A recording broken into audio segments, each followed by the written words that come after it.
हमारी पूरी टीम लगी हुई है और सब लोगों को यहाँ बुला करके एक एहतजाज कर करके हम हुकूमत को ये बतलाना चाहते हैं कि इस कानून को रद्द करें। मान लीजिए कि चंपारण वालों को समझ में नहीं आ रहा है ये कानून, चंपारण वाले गलत कर रहे हैं। हुकूमत जो कानून लाई है उस कानून के विरोध में तो है, लेकिन इसका मतलब ये नहीं है कि हम हिंदुस्तान के संविधान के खिलाफ, हिंदुस्तान के संविधान के दायरे ही में रह करके हम कोई किसी भी गैर संविधानी न कोई तकरीर होगी, न गैर संविधानी कोई बहस होगी, न गैर संविधानी कोई नारा लगेगा।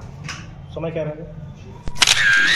एहतजाज के रास्ते को अपना रहे हैं ताकि एहतजाज के जरिए गवर्नमेंट हमारी बातों को तस्लीम करे। जी, वक्त बचाओ संविधान बचाओ को लेकर 31 तारीख को आपने रैली रखा है जी, क्या संदेश देना चाहते हैं? सरकार से क्या मांग? सरकार से हमारी यही गुजारिश होगी कि आप गवर्नमेंट ने जो कानून पास किया है, जो कानून बनाया है, ये कानून गवर्नमेंट कह रही है कि मुसलमानों के लिए हम ये कानून लाए, मुसलमानों के फ़ायदे के लिए। जब मुसलमानों के फ़ायदे के लिए ये कानून होता तो मुसलमान फिर मुखालफत क्यों करता? आज हज़ारों हज़ार की तादाद में, लाखों की तादाद में लोग मुखालफत कर रहे हैं। मान लीजिए कि चंपारण वालों को समझ में नहीं आ रहा है ये कानून, चंपारण वाले गलत कर रहे हैं, लेकिन पूरा हिंदुस्तान ही इस कानून की मुखालफत कर रहा है।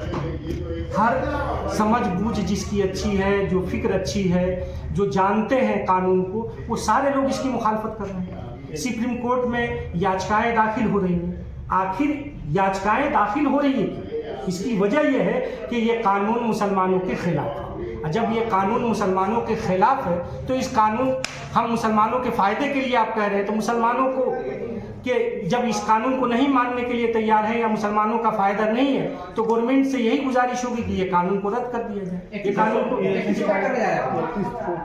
31 तारीख को संविधान के दायरे में रह करके हम रैली निकालना चाह रहे हैं, एहतजाजी रैली, और उस एहतजाजी रैली के जरिए हम हुकूमत को ये बतलाना चाह रहे हैं कि हम आपसे आपके इस बनाए हुए कानून को हम मंजूर नहीं कर रहे हैं, आप इस कानून को रद्द करें। कहाँ से कहाँ तक रैली होगी? यह रैली मठिया ज़िरात ईदगाह से होकर के यहाँ से निकलेगी और मुख्तलिफ जगहों से होती हुई ये हवाई अड्डा होम गार्ड मैदान में जाएगी और होम गार्ड मैदान में जाकर के ये जलसा आम में तब्दील हो जाएगी।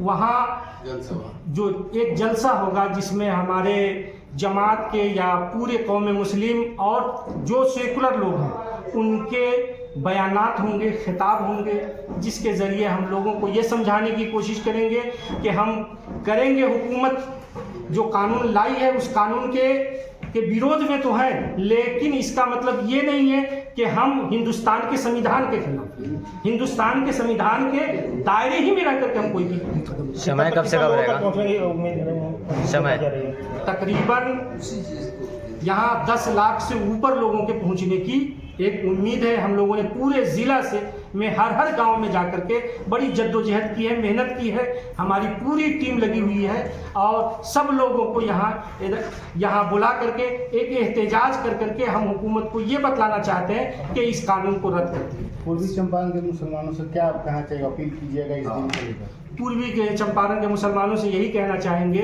कि आप एहतजाजी रैली में शामिल हों और एहतजाजी रैली में आप किसी भी गैर संविधानी हरकत, अगर कोई गैर संविधानी हरकत कर रहा है तो उसका जिम्मेदार ये वक्फ मोर्चा नहीं है। वक्फ मोर्चा हमेशा एक गाइडलाइन जारी कर दिया है, उस गाइडलाइन ही के जरिए हम एहतजाज करेंगे और उस गाइडलाइन के ही जरिए एहतजाज होगा। उसमें किसी भी गैर संविधानी न कोई तकरीर होगी, न गैर संविधानी कोई बहस होगी, न गैर संविधानी कोई नारा लगेगा। समय क्या रहेगा?